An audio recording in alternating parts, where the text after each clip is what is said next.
Nichiren, écrit numéro 81, Les bienfaits dans cette vie.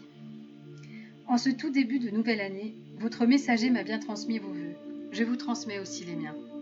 Et j'ai bien reçu vos divers cadeaux, notamment les 70 gâteaux de riz, le récipient de saké en bambou, le chargement de taro, le sac en papier d'algues de rivière et les 2 gros radis blancs et les 7 ignames. Ces articles témoignent de votre grande bienveillance. Il est dit, dans le 8e volume du Sutra du Lotus, leurs souhaits ne seront pas vains, et, en cette existence, ils obtiendront des bienfaits en rétribution.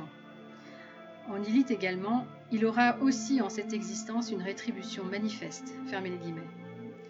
Le grand maître Tiantai a dit, le Fils du ciel n'a pas proféré un seul mot en vain, et les mots du roi du Dharma ne contiennent aucun mensonge, fermez les guillemets. Un dirigeant vertueux ne ment jamais, même si cela doit provoquer sa perte.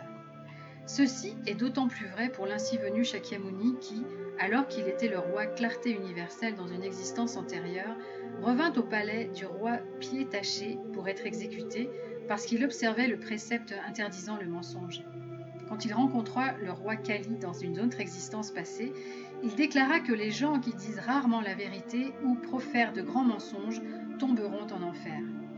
De plus, pour en revenir au Sutra du Lotus, le Bouddha y déclare,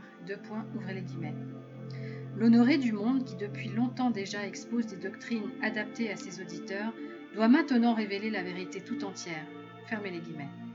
En outre, ce sutra fut exposé devant l'assemblée où le Bouddha main trésor et les Bouddhas des 10 directions s'étaient réunis, comme si le soleil, la lune et d'innombrables étoiles s'étaient alignés. S'il y a des mensonges dans le Sutra du Lotus, en quoi alors les gens peuvent-ils croire ? Ceux qui offrent ne serait-ce qu'une fleur ou un bâton d'encens à ce sutra ont fait des offrandes à 100 000 millions de Bouddhas dans leurs existences antérieures. Cela est encore plus vrai à l'époque de la fin de la loi et de l'ainsi venu Shakyamuni, quand le chaos règne et que le souverain, ses ministres et que les gens ordinaires vouent tous la même haine aux pratiquants du Sutra du Lotus. Quand ce pratiquant est pareil à un poisson dans une flaque d'eau en période de sécheresse, ou comme un cerf encerclé par des gens de toutes sortes, ceux qui lui rendent visite de leur propre initiative obtiendront des bienfaits bien plus grands que ceux qu'ils auraient acquis en faisant des offrandes au Bouddha Shakyamuni lui-même, Seigneur des enseignements, en pensée, en parole et en acte, pendant toute la durée d'un kalpa. Les paroles d'or de l'ainsi venu sont limpides. Le soleil est brillant et la lune est claire.